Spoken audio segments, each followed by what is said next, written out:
ธรรมศาสตร์สร้าง งามน้ำลิ้นหลังย้อยกลางเคิงภูเขียวไหลลงผาหอมสันเป็นสันยามกลางเก้าฝนห้ำลิ้นห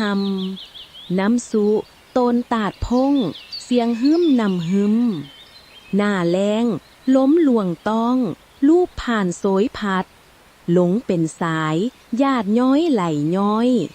เป็นอายพมฮืดไม้ดอกบานงามเบงงามเดธรรมศาสตร์สร้างเหนือสั้นสร้างสีมือ